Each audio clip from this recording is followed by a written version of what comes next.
مسئلہ یہ ہے کہ مسلم پرسنل لا بورڈ کا جلسہ بھی ندوے میں ہوتا ہے، اس کے صدر صاحب ندوے کے ناظم بھی ہیں، اور جس وقت میں نے اختلاف ظاہر کیا اس وقت جو ملک کی فضا میں نے بات کہی کہ ہندو مسلم اتحاد ہو، بھائی چارہ قائم رہے، اس کے خلاف جو اس وقت بات کہی گئی اس میں صاف نظر آ رہا تھا کہ ایک ضد ہے اور ایک اناد ہے، اور اس ضد اور اناد کے ماحول میں مجھے علیحدہ بھی کیا گیا، تو مجھے اس کا کوئی غم نہیں، کیونکہ میں ایسی تنظیم کے ساتھ نہیں رہ سکتا کہ جس تنظیم کی تصویر خراب ہو چکی ہو اور یہ سمجھا جاتا ہو کہ وہ شدت پسندوں کا ایک نظام ہے، اس لیے میں نے خود اپنی علیحدگی کا اظہار کر دیا۔ اب ندوے میں بھی کچھ لوگ ہیں جو اس سے متعلق ہیں، جن کے دلوں میں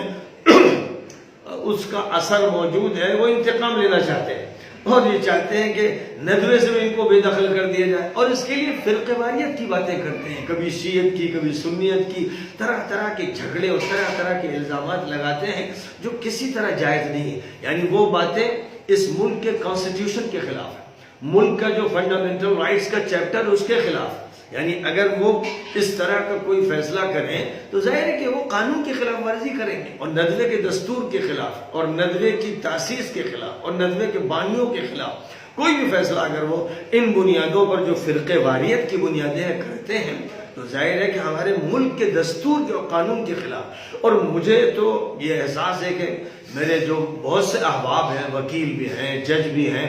ہو سکتا ہے کہ وہ ندوے کے خلاف مقدمہ دائر کر دیں، مجھے تو اس کا ڈر ہے، میں تو نہیں چاہتا، میں نے تو صاف کہہ دیا کہ بھائی مجھے آپ سے کوئی عہدہ نہیں چاہیے، مجھے آپ سے کوئی پیسہ نہیں چاہیے، میں تو طلبہ کو فائدہ پہنچانے کے لیے پڑھاتا ہوں، یہ میرا علمی رابطہ ہے، ایمانی رابطہ ہے، دینی رابطہ ہے، اس میں آپ فرقہ واریت کا زہر ڈالنا چاہتے ہیں؟ پوری دنیا ایک ہونا چاہتی ہے، اہل اسلام اور ملت اسلامیہ، اور آپ کیڑے پکڑتے ہیں اور آپ زہر ڈالتے ہیں۔ ظاہر ہے کہ جو بھی ندوے میں ایسا کر رہا ہے وہ ملک کے قانون کے خلاف کر رہا ہے، فنڈامنٹل رائٹس کے خلاف کر رہا ہے، فرقہ واریت کا زہر پیدا کر رہا ہے، اور عالمی منظرنامے سے کٹ کر ایک ایسا ادارہ بن رہا ہے کہ جس پر یہ الزام آئے گا کہ یہاں پر ایسے لوگ ہیں جو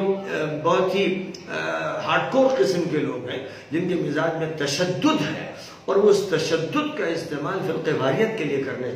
چاہ رہے ہیں، اور اگر کسی قانونی حوالے سے بھی وہ بات کرنے کی کوشش کریں گے تو وہ دوغلا پن کا اظہار ہوگا۔ اس لیے میں سمجھتا ہوں کہ اس طرح کی باتیں جو لوگ بھی سوچ رہے ہیں یا جو لوگ سمجھا رہے ہیں وہ بہت بڑی غلطی کر رہے ہیں، اور ندوے کو پھنسانے کی کوشش میں لگے ہوئے ہیں کہ وہ ایسے مقدمے میں پھنس جائے جس کے نتیجے میں فنڈامنٹل رائٹس کی خلاف ورزی ہو رہی ہو۔